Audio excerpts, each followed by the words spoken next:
Hi everyone, thanks first of all for your responses to the second segment of Straus's article from 1997 on post-tonal voice leading. So that's voice leading in atonal music.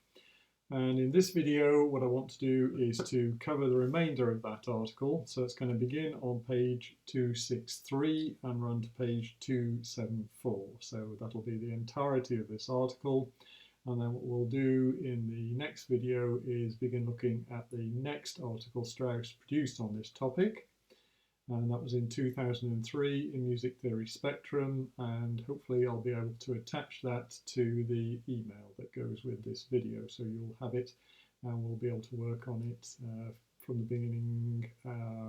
Hopefully I'll release that video at the end of the week on Friday, I think.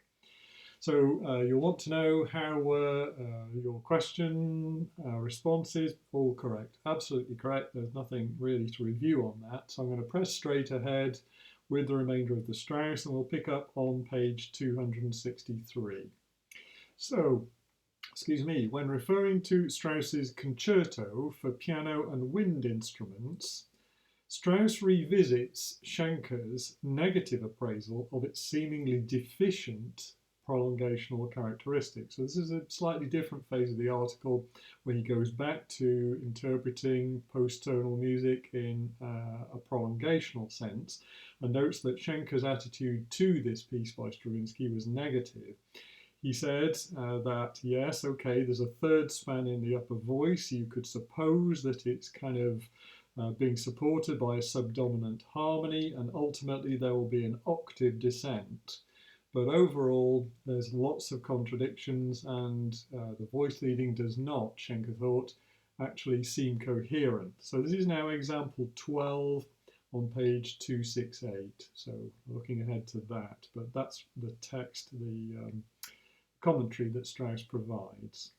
Okay, I'm going to ask you 5 questions altogether in this video. Here is the first of them. So question 1. In view of the multiple contradictions that Schenker draws attention to in respect of dissonance treatment, does Strauss accept or reject the possibility of Stravinsky intentionally composing in relation to an implicit tonal model?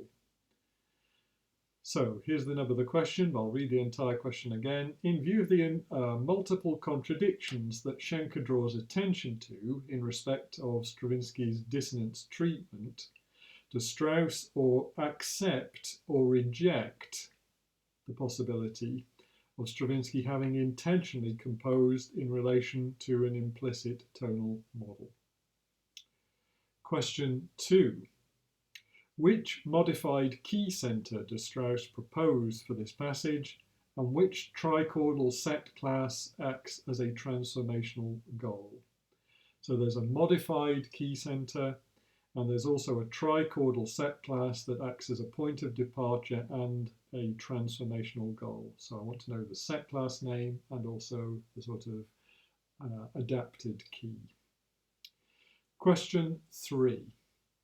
Across all 4 transformational levels, do the registral lines that Strauss himself identifies contradict or coincide with the voice leading mappings?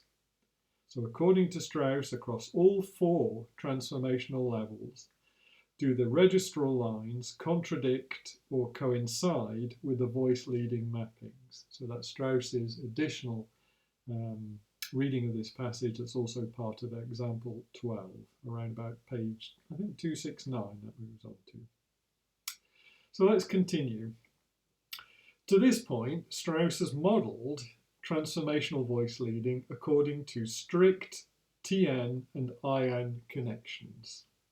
But beginning with example 13 on page 271, the third of Stravinsky's 3 pieces for string quartet from around about 1914, he follows David Lewin in admitting instances of near TN and near IN, where one pitch class in a departure harmony may not find an exact correspondent in the collection that follows it. These near equivalents are specified notationally by the addition of an asterisk. Strauss also tells us, and this is in examples 13 and 14, that they can also occur at differing levels. So much as the previous examples show us Tn and In as transformational operators and mappings that are concordant with those at differing levels, in examples 13 and 14, he says that near Tn and near In can also work in this way. And in example 14, he shows us that now in relation to Schoenberg's first piano piece from Opus 11 on page 273. Here's question 4 then. Because they are not related by exact Tn or In, different set classes will be involved in each case. Which two set classes are shown as being related by asterisk T9 on the third level of example 13? So this is the third level of example 13. Two set classes are shown as being related by asterisk T9. And which hexatonic collections might they be taken from? So I'm asking you which two set classes are being connected here by near T9 on level 3 of example 13. So I need the two set classes, and both of them will actually be, shall we say, subsets of particular hexatonic collections. So first set class, which hexatonic collection is it drawn from? Second set class, which hexatonic collection is it drawn from? So moving ahead, Strauss observes that longer spans sometimes mimic a cumulative arithmetical sequence. So at the foreground we might have sort of T2, T2, T7, overall would be a sort of near T11. But he says in other instances you might find that the end really is a departure from where we started. So we might have T2, T2, and the whole thing, say, moved by T5. So this would be different. It wouldn't be T4, it'd be, say, T5 modified. He also adds that near Tn and In also raise the possibility of reappraising actual Tn and In connections from an alternative standpoint.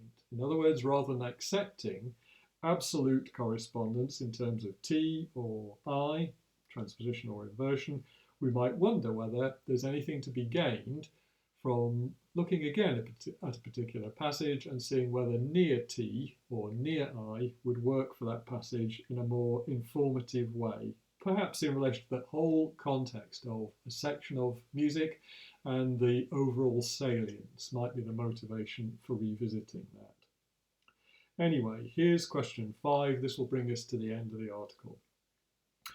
Because of this possibility, Strauss believes that, unlike tonal music, atonal music should be regarded as a network of networks.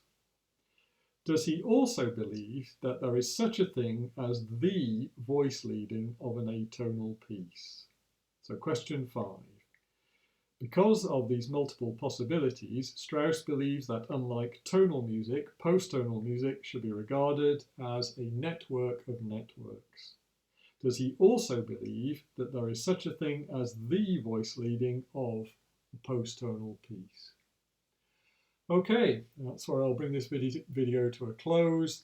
So I'm going to upload it, and if you can let me have some answers by, say, 2:15 on Thursday, then we'll move to the next article on Friday and make a good head start on that.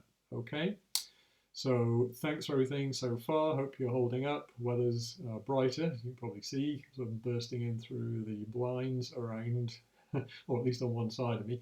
So anyhow, I'll just wind up here and hope that all is well with you, and we'll be in touch again before the end of the week. Okay, bye for now.